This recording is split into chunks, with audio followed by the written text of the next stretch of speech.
All right, how's it going? Welcome back to another video here in the series on group theory. The last video was the first video in a new section here called quotient groups. And quotient groups as objects are very important in abstract algebra, which is, why there's an entire section dedicated to them. But really, one of the I'd say best ways to conceptualize this chapter is that we are building tools, one of them being quotient groups, in order to work towards this specific, very important theorem called the isomorphism theorem. Kind of like how in the last section, kind of the main goal was to build up to Lagrange's theorem, we can think of this as building up to the isomorphism theorem. And the last video was kind of introducing the first sort of tool that we can use that's necessary if we want to talk about the isomorphism theorem. And that's what I have here on the board when we are talking about these things called normal subgroups, right? So we said that a subgroup K of a group G was considered a normal subgroup, where this was the notation, if this condition was satisfied, right? So for any element in the overall group, little a, and any element in the normal subgroup, little k, this quantity, aka inverse, must be in the normal subgroup. And we showed that this condition was another way of saying that the left cosets and the right cosets of this subgroup right here are equal to each other. Okay, so kind of the main idea in the last video was to just introduce what this object was. What we're going to be doing in this video, and what you might be able to tell we're going to be doing by the title of the video, is we are going to say, all right, now that we understand what normal subgroups are, let's use those to help understand these things called quotient groups, which is the main, focus of the section. So what I'm going to be doing first is just erasing this. This is just to refresh our memory. And I'm going to write out what a quotient group is. We're going to start with that definition and then kind of unpack it from there.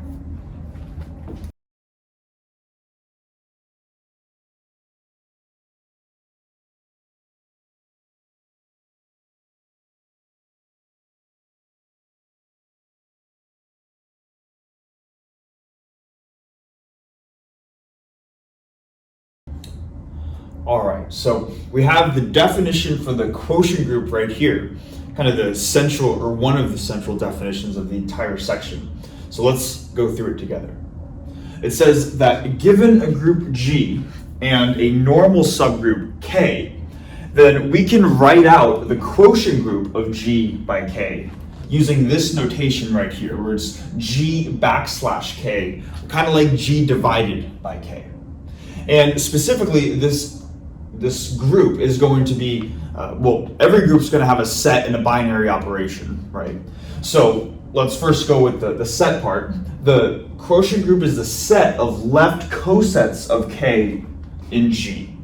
In other words, whenever we are referring to an element of this group right here, every element of this group is inherently a left coset. It's going to have the form A times the normal subgroup K. So that's what the elements of this set look like. And then as for the binary operation, that's going to be this guy right here. So if we have one element, or one left coset, and we have another element, or left coset, we can apply a binary operation star and take in two inputs to produce a resulting output. And the resulting output is also obviously going to be a left coset of K. Right. So kind of a lot to unpack here, right? Or at least there's a lot of words going on, right?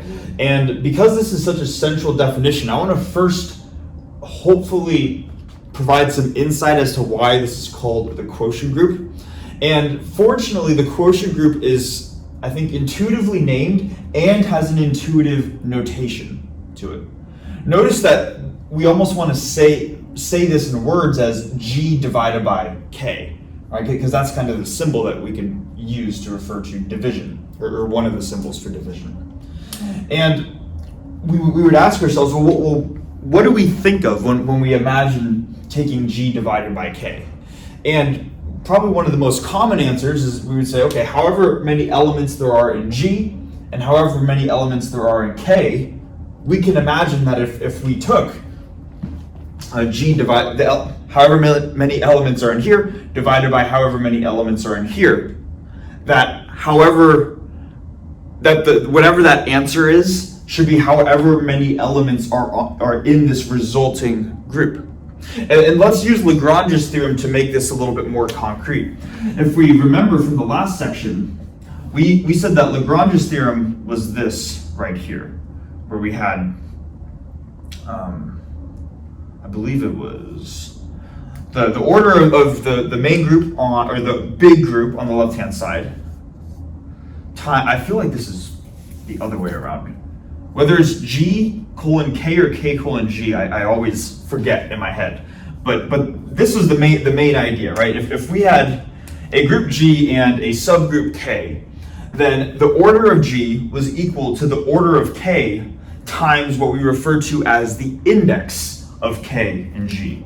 So we refer to this guy right here as the index. And what did the index mean? Well, the index simply was the number of left cosets of K in G. But what do we have here when we're working with the quotient group? This object, G backslash K, inherently is the set of all of the left cosets of K in G. So if this is the set of all the left cosets, and the index describes all of the number, it's the number to denote how many left cosets there are, then the index should simply be another way of saying the size of this group right here. Or in other words, the order of G backslash K. So I can replace, in Lagrange's theorem, I can replace the index with G backslash K. Now, an important note before you go back into your previous section and just re-erase everywhere where you see an index with G backslash H, because we were using H. Lagrange's theorem is true for a general group G with an associated subgroup, H. But notice that for the quotient group, we can only define a quotient group if we have a subgroup which is a normal subgroup.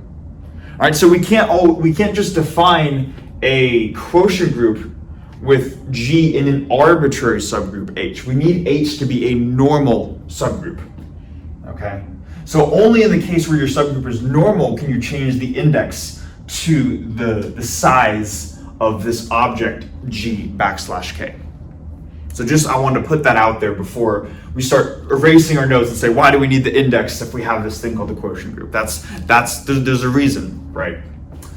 And hopefully at this point too, this kind of makes sense. We can divide the order of K over to the other side to get the order of G backslash K by itself. And now I think it becomes somewhat intuitive as to why this thing's called the quotient group. Because the order of this group, the order of G divided by K, is simply the order of G divided by the order of K, right? So it's kind of conveniently named, and the notation of G backslash K, or forward slash, or G slash, I don't know what this is forward or backslash, but whatever this guy is, G slash K, I think it's conveniently named, all right? And hopefully we can see why this needs to be true, at least from Lagrange's theorem. Now, if all of that makes sense so far, that's good, that's encouraging. But what we should also do too is we want to make sure that we actually verify this as a definition. And what I mean is, we simply said that we have some set and we have some binary operation, and we're like, hey, by the way, that set and binary operation is a group. But you can imagine that anybody could just take a random set and a random associated binary operation, throw them together, and just claim that they're a group. But you can imagine if somebody were to do that, you would say, okay, well, let me actually see that this set that you have in question and this binary operation that you have in question satisfy the axioms of a group, show that they actually form a group. And I think that will be useful too, because it's one thing just to state it, it's another thing to be like, oh, that's actually why this object, set of left cosets, does form a group. So I think it's going to be useful to show that. Now, in order to show that this is a group, you might say, well, we need to go through the axioms of what it means to be a group. Remember, it needs to have closure, an identity element, every element needs an inverse, and associativity needs to hold.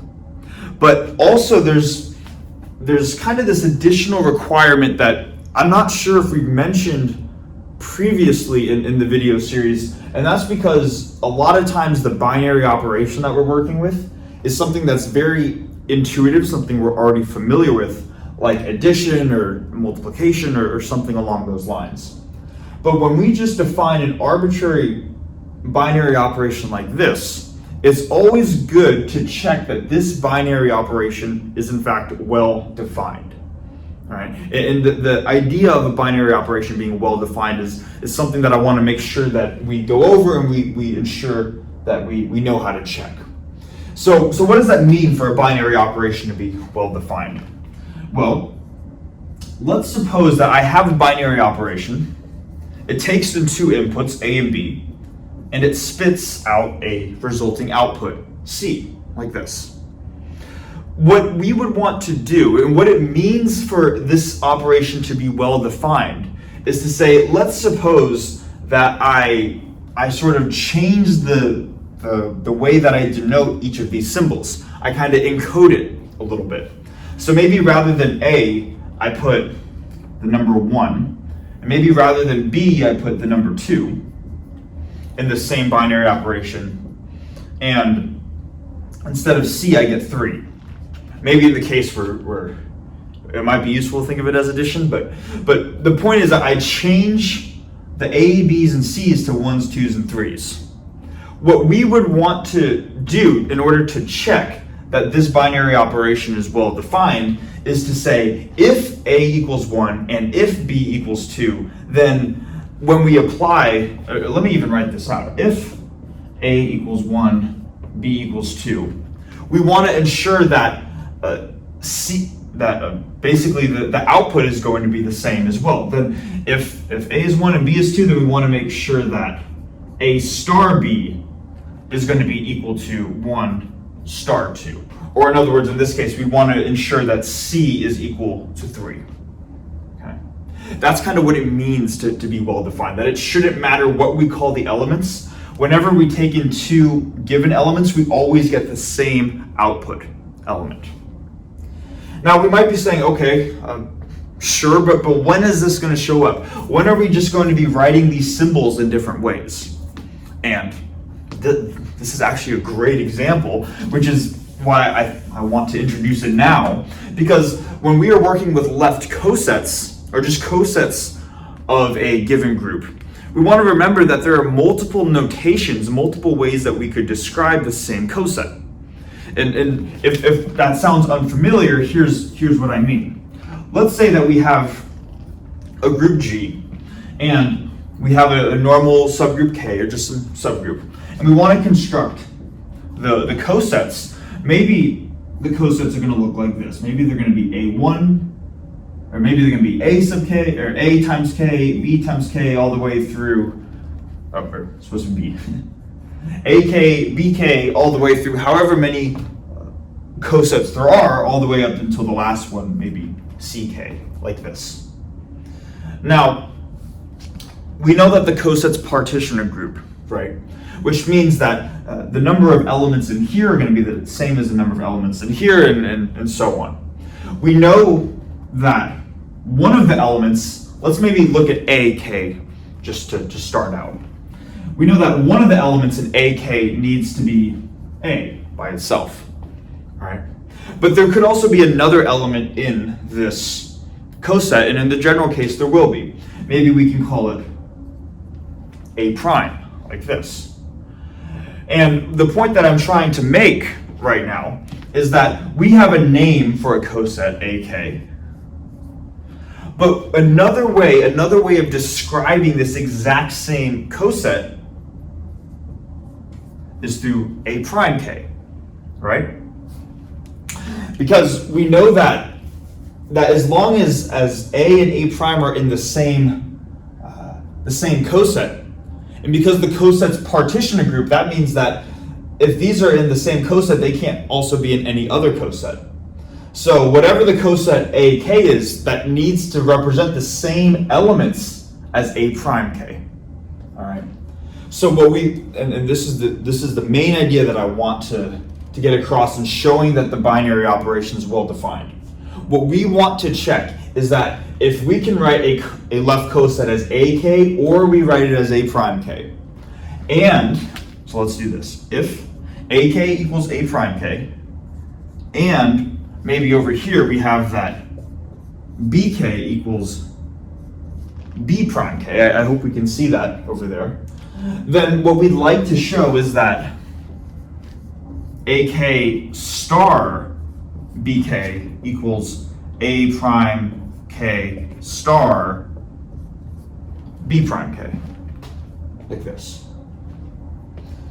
If the inputs, if the inputs to the binary operation are the same, then the resulting output should also be the same.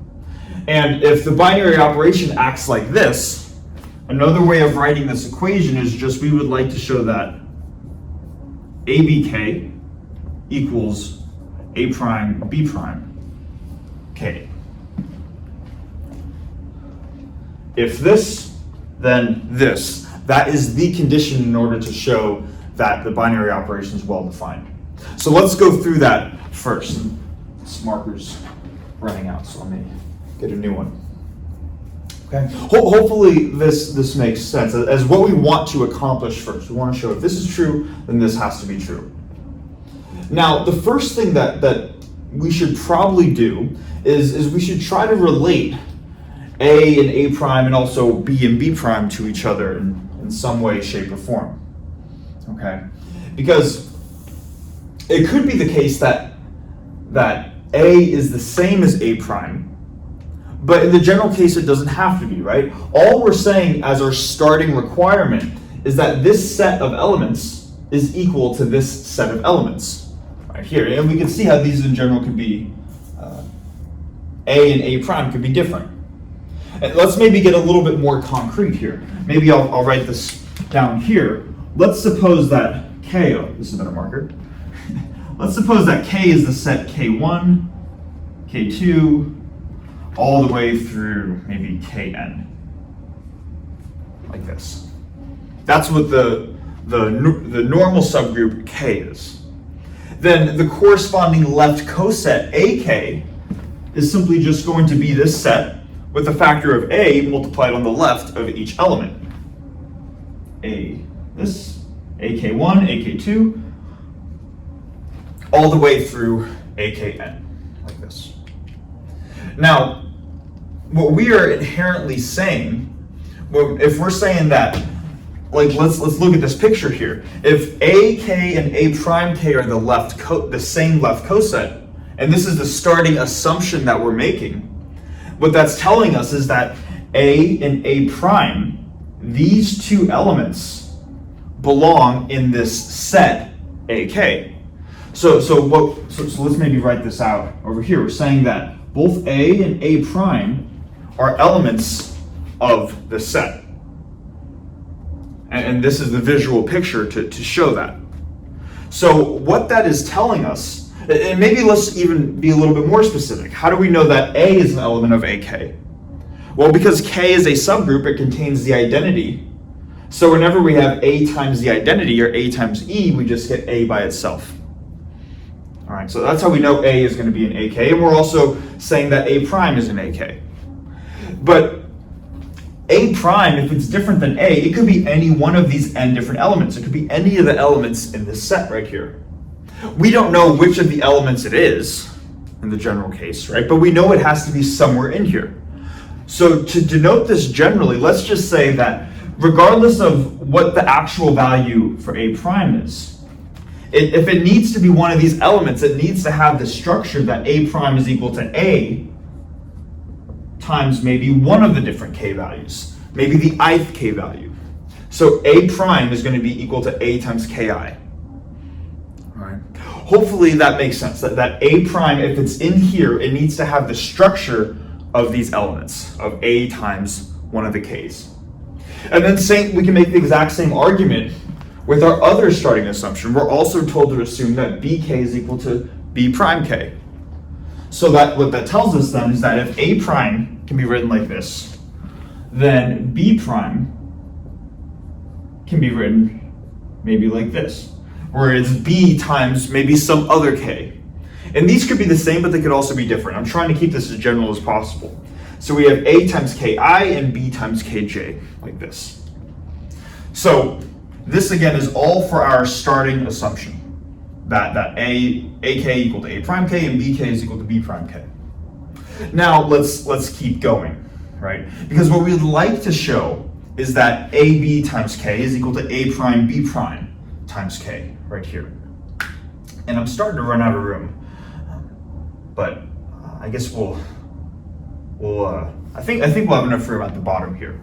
So if these are the relations that we have set up so far, then let's just take the product of these two equations, essentially.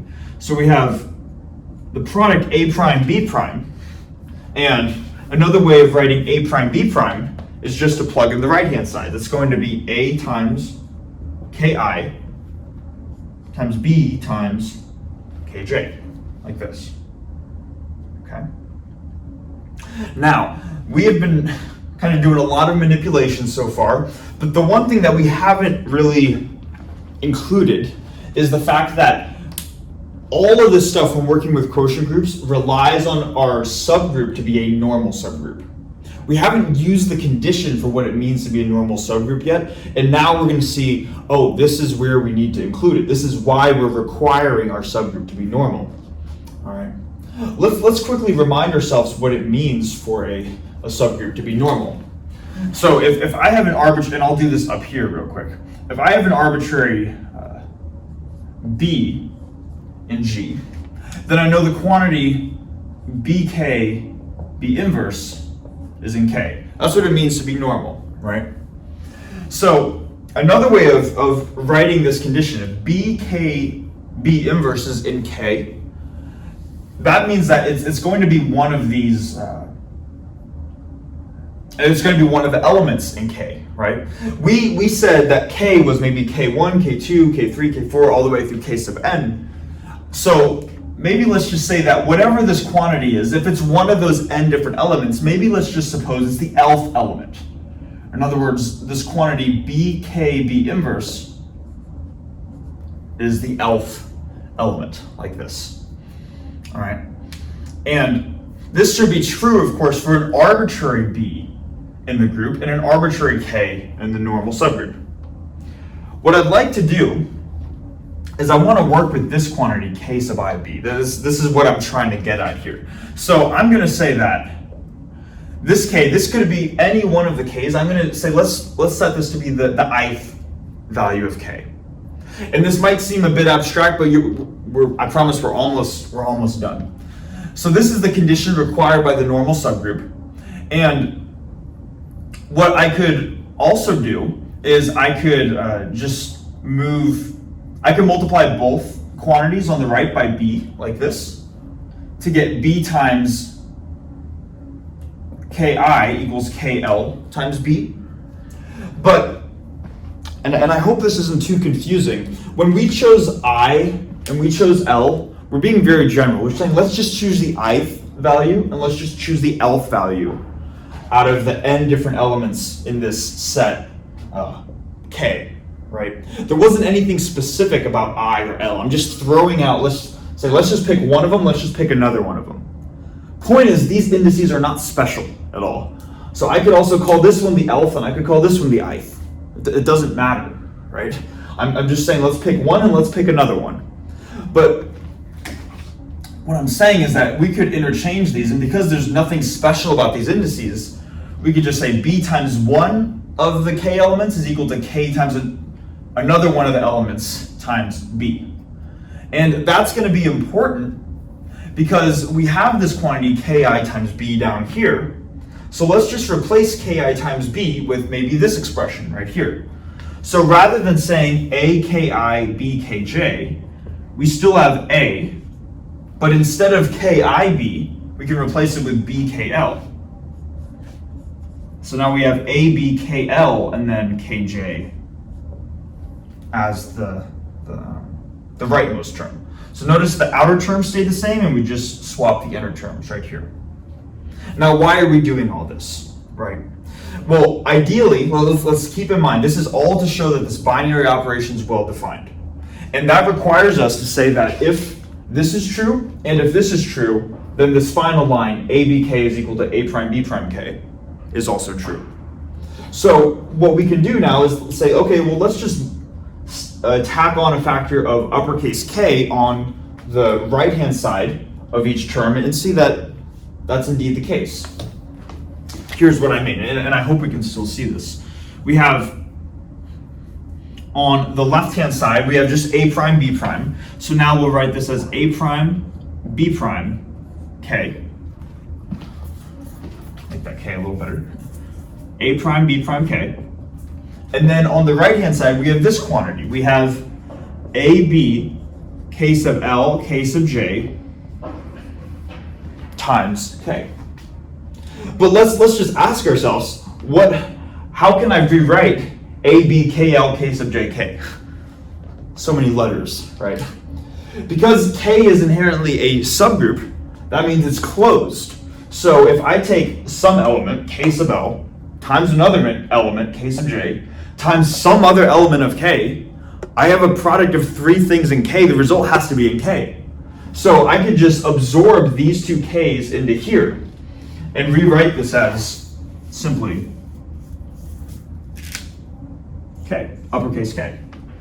And that was the identity that we were trying to show. In other words, binary operation is well-defined. Okay. And in case they're ever going to give you a random binary operation and they tell you to check that it's well-defined, the way that you always do it is you would say that if this is my binary operation, I'm going to have two inputs. The way you do it is you say, if I have two different ways of writing the first input and two different ways of writing the same second input, then I should also have those same two ways of writing the resulting output. That is the general process that you use every time if you want to show that a binary operation is well-defined. Okay. Whew. A lot of work, right? Hopefully that makes sense. And I think there should be some more examples of us showing that binary operations are well-defined later throughout the video series as well. So we'll get more practice with this also, in case this was a bit confusing. Now, again, if we're trying to think big picture here, and what were we trying to do for the past, I don't know how many minutes? We wanted to show this was really a group. And one of the steps in order to show that this was really a group is to say, okay, is this binary operation even a well-defined operation? We're like, okay, yeah, now we've checked it. It is well-defined. But we still haven't even shown that this group is indeed a group. So that's going to be our next step. I'm going to erase most of the board except for the definition, and then we're just going to now go through the group axioms, those four axioms, and show that those are all satisfied. That won't take as much time, I promise. And then we'll have actually shown that this is a group before going into some examples of quotient groups to really really solidify this by applying this to some concrete examples. So I'm going to erase the board and then we're going to go through that next.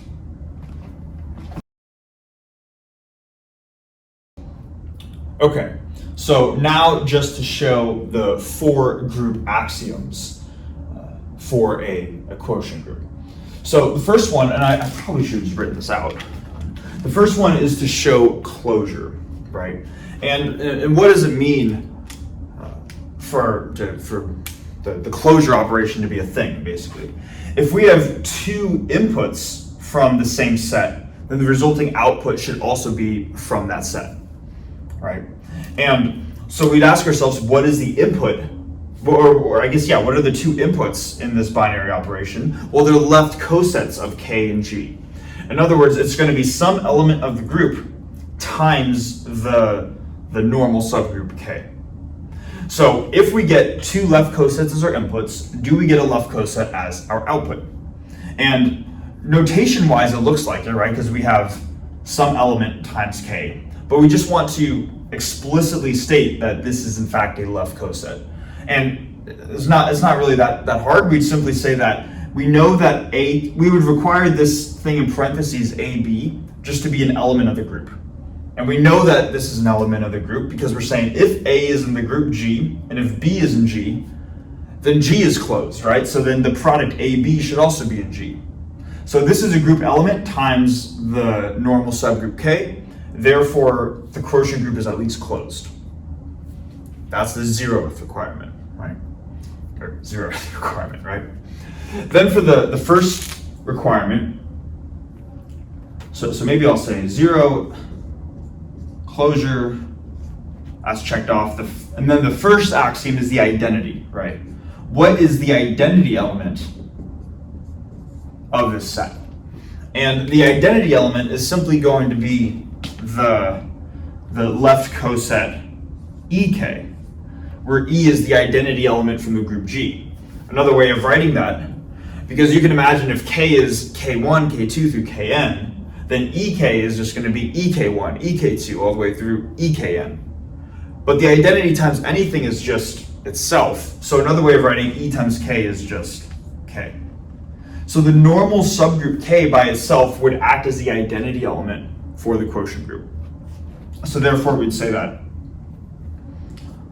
closure satisfied. And I guess to check this too, actually to show that this is the identity, we just take AK, any other non-identity element times the supposed identity, and that's going to give us AE K, or just AK, like this. So something times the identity gives us that same something. Therefore, EK is the identity. As for the inverse, let's do this. Maybe we'll write 2 and then inverse. If we have in a given element, A sub k, then we want to have some other element that brings us back to the identity when we apply the binary operation to it. So the inverse is just going to be A inverse of k. And why? Because if we have AK and we star that with A inverse k, the result is going to be A inverse k. And that cancels out to just EK, or just k. Right? So the inverse is just A inverse k. And then the final axiom is associativity. Associativity. Right? And this is kind of the one that people almost just are like, yeah, it's associative, right? And we can actually kind of just do the same thing. We're like, yeah, these sets of left cosets are associative. The reason why is because we're inherently working with, when we're working with a left coset, we're working with elements of a group. This is A times K1 or A times K2 or A times K something. But every element in AK is going to be just an element of the group. And a general group is associative. So when we break down these left cosets, fundamentally, we're just working with products of group elements. Since those are associative, then the set of left cosets should also be associative. Therefore, we can just say associativity is checked. Therefore, set of left cosets forms a group, and G divided by K is a quotient group. Or the quotient group is a group, is what I'm trying to say. That's a lot of work, right? But I think that I'd rather be too thorough than not thorough enough. And now we actually see that this is axiom by axiom by axiom, why this arbitrary set and binary operation forms a group. Still, this is all very general though, right? So what I want to spend the most of the rest of the video doing is going through a couple of examples to say, okay, what is the quotient group for this given group and for this corresponding normal subgroup? So I'm going to erase the board and then we're going to go through some of those.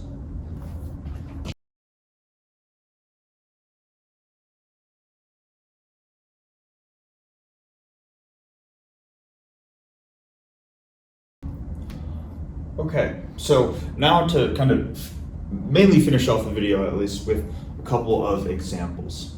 And I wanted to use some of the examples from the previous video just because we might have those still fresh in our memory. So if you remember in the last video, we were working with the dihedral group D6, which were these 6 elements right here. And maybe just to make sure that we remember this too, another way of writing these last 2 elements is that RS is the same thing as SR squared, and R squared S is the same thing as SR. Okay. And what I'd like to do is to consider 2 different subgroups of the dihedral group D6. And let's start with the normal subgroup, which is the cyclic group generated by the R element, the rotation element.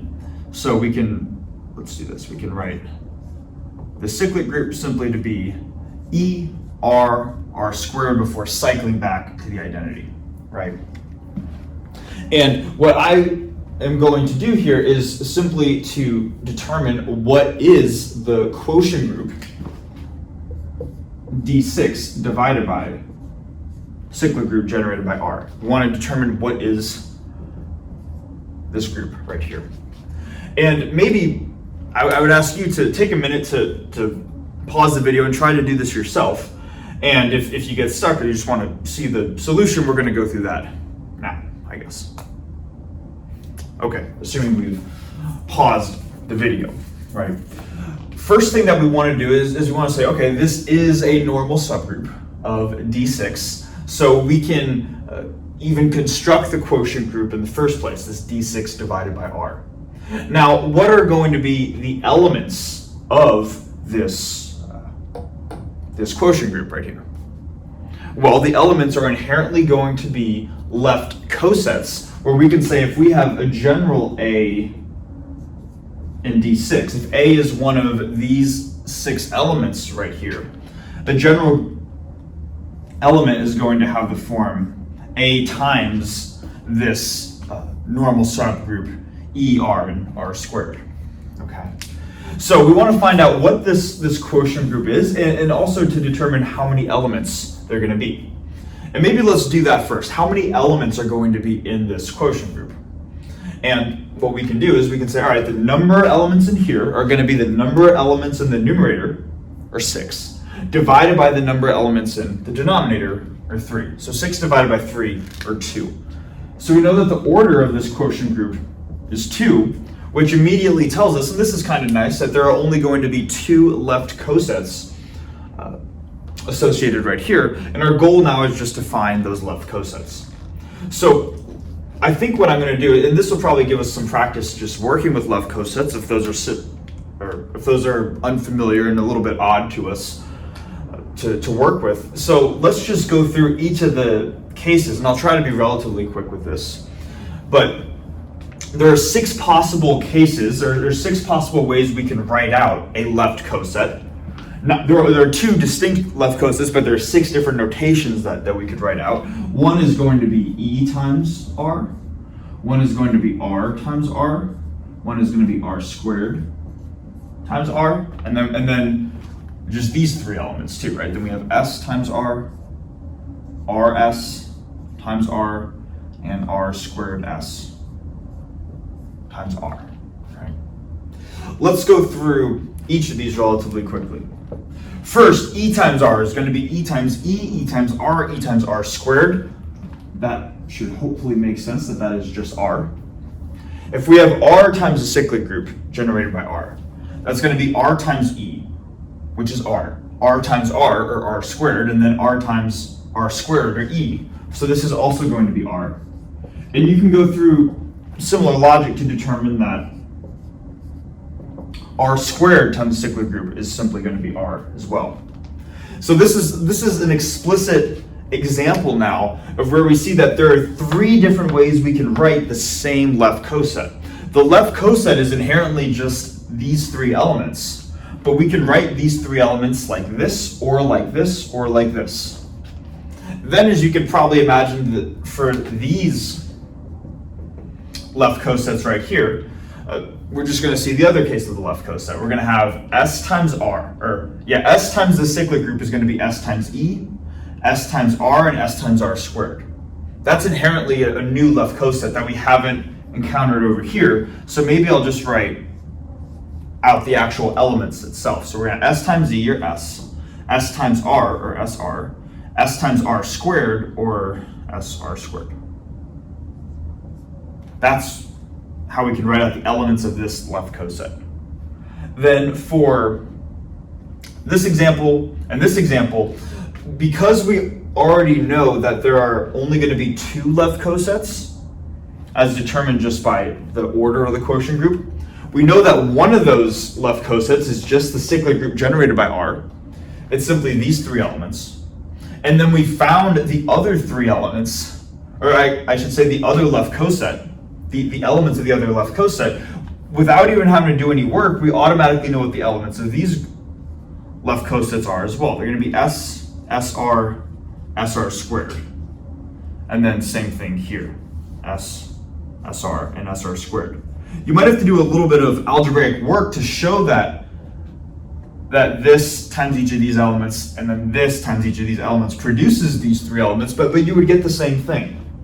So I guess the answer to this question then is what is the actual quotient group by itself? What are the two elements of this group?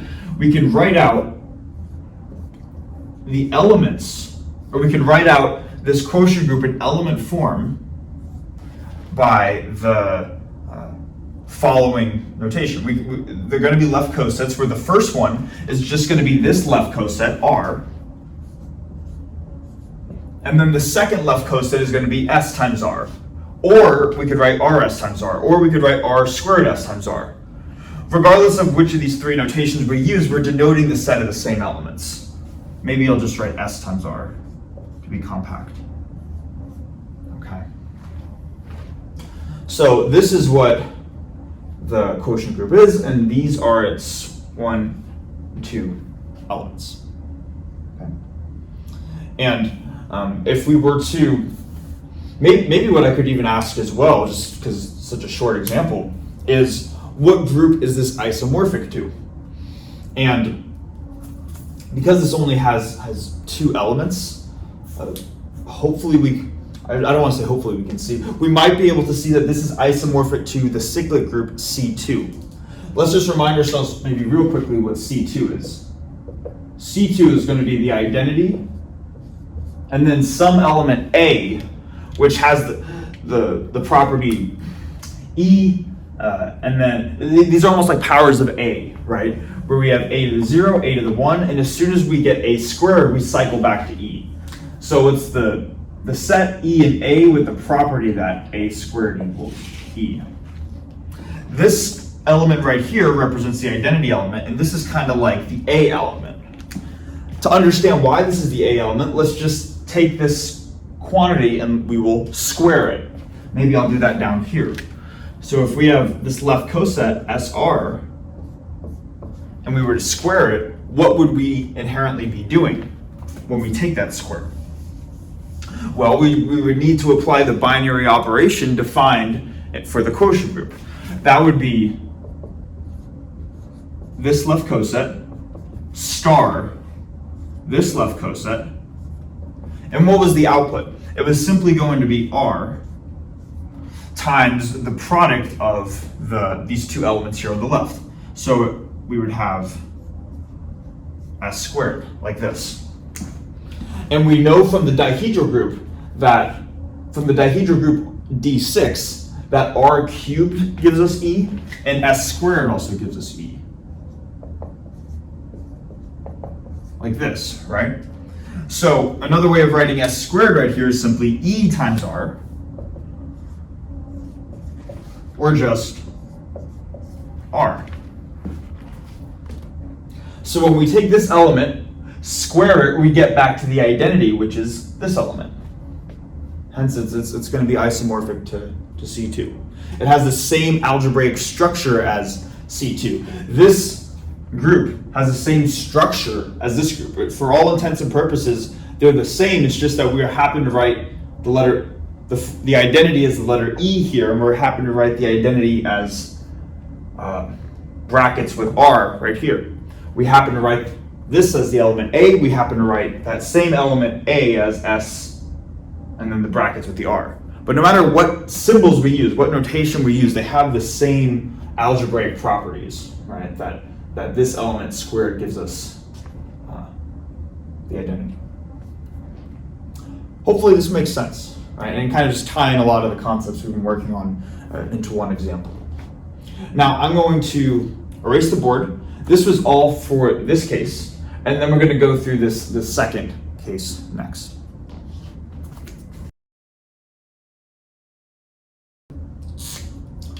Okay, so now we're going to look at this next case where we have the cyclic group generated by the S element, or like the reflection element. And just to remind ourselves what that subgroup is, let's do this here. S is simply going to be, it's really all powers of S, right? So we have to have the identity, then we have S, and then we have S squared. But we know that S squared loops back to the identity, so these would be the only two elements in the subgroup. Now, you might be thinking, this is just a subgroup, but we mentioned in the last video, and we spent some time showing that it was not a normal subgroup. Doesn't the quotient group require us to have a normal subgroup? The answer is yes.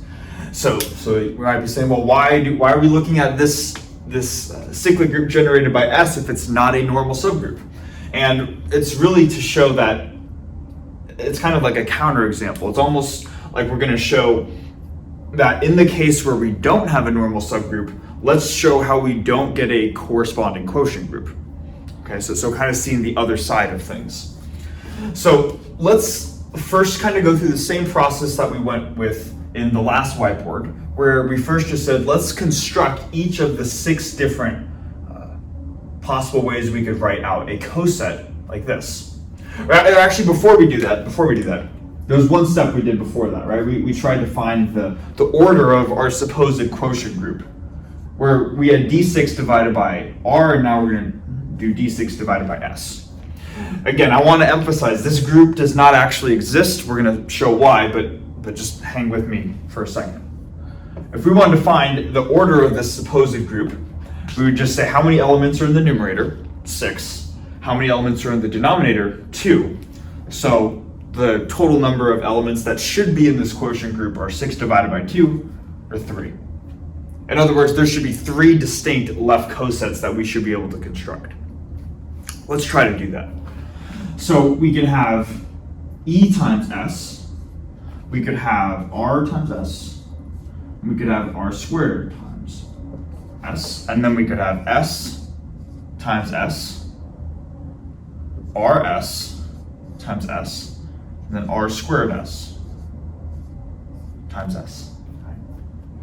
First of all, if we have E times S, that's simply just going to be S by itself. It's always the nice trivial case. Then for R times this cyclic group, that's R times E, and then R times S. Maybe let me actually just write out, because I don't think it's going to take too long. E times S is just a cyclic group by itself. It's going to be E comma S. R times S is R times E or R, and then R times S or RS, right? Actually, you know what? I'm going to just finish writing these out. I feel like me saying this isn't going to say too much. Try to construct these yourself if this is still a bit new to you. But I'm just going to finish writing out each of these sets right here, and then we'll take a look at them together.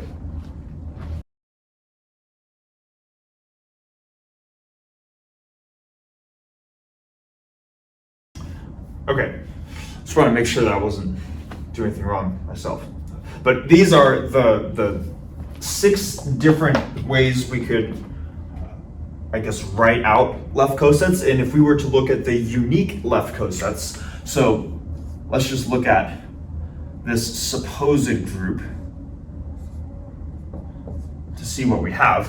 One of the possible cosets is just the identity element in S. And a compact way of writing that is just cyclic group generated by S. Let's do this. Cyclic group generated by S. Then another one of the possible cosets is a set with 2 elements where one is R and one is RS. That's what we have here, and that's what we have here. So we could write S, we could write R times S, and then we could write R squared times S. So those would be the three elements, right? Now, we might be saying, okay, this seems like there's nothing inherently problematic so far, which is why, or as for why this should not be considered a group. But I am saying that this is not a group because it's not a normal subgroup. It's just an arbitrary subgroup. So we still got to show that, right?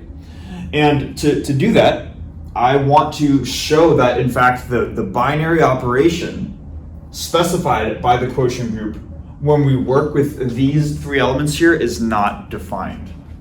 Okay, or not well defined, I should say. It is defined, but it's not well defined. And this is part of why I spent so much time a couple whiteboards ago going through proofs just like that. So let's show that the binary operation is not well defined for this supposed group in question. And also too, you can imagine that it's not obvious if it's well defined or not. You might have thought it was well defined, but I just told you it's not, which is why it's good to know how to check if an operation is well defined. So what we can do is we can say, let's take these two elements right here. We have R times S, and then we're going to star it with R squared times S. Or whoops. Times S. By the binary operation, this should equal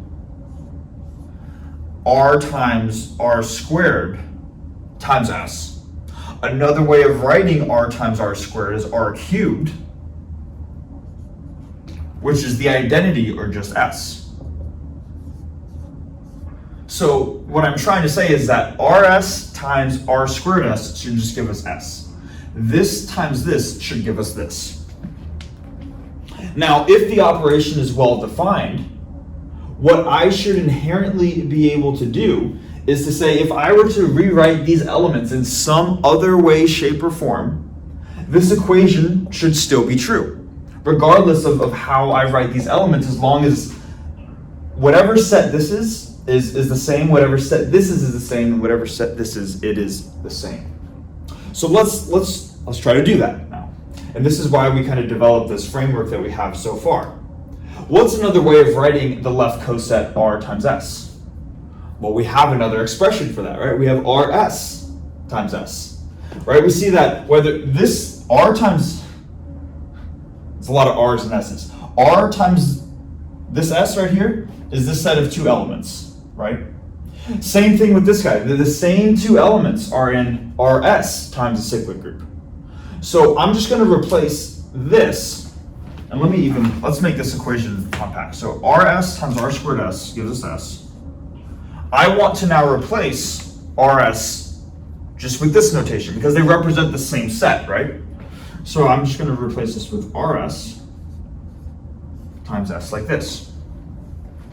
Now, what's another way of writing R squared times a cyclic group? Or what's another way of writing this set of two elements? Well, we have that right here, right? That is R squared S times S.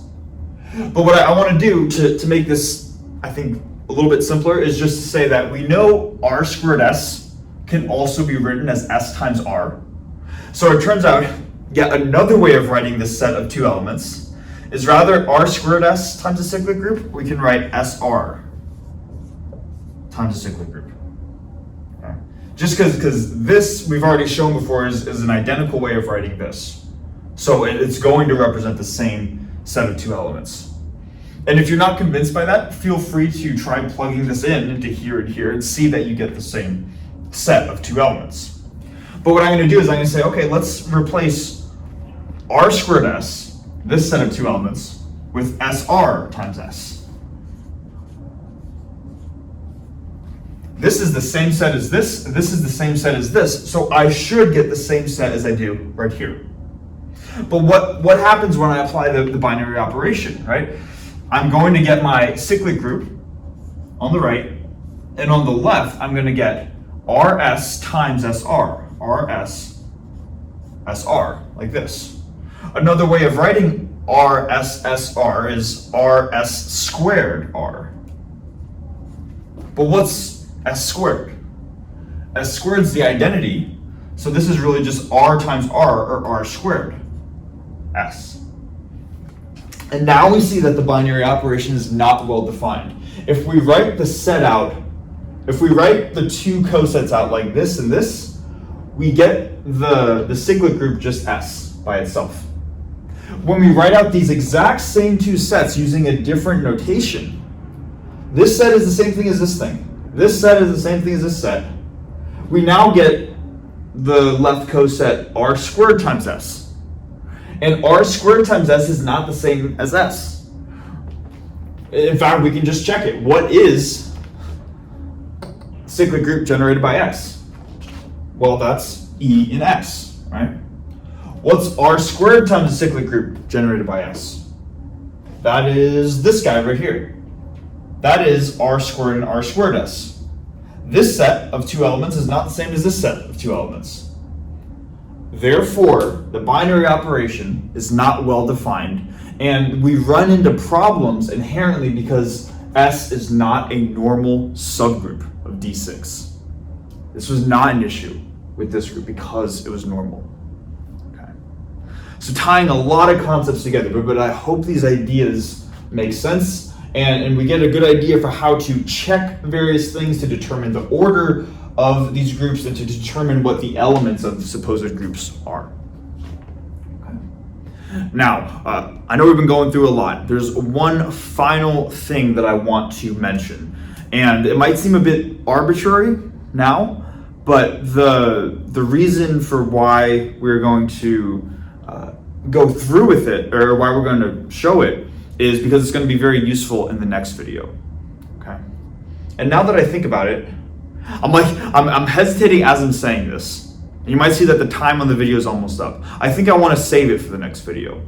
I think it might make more sense. We're going to do that. I'm coming up with a lot of this off the top of my head. There's going to be one more result about a certain type of function that's going to be useful for the isomorphism theorem. And I think it'll be more useful if we include it in the beginning of next video as opposed to the end of this video. So we're going to call it for here. This is enough as it is. So yeah, thanks so much for watching, and I'll see you guys hopefully in the next one.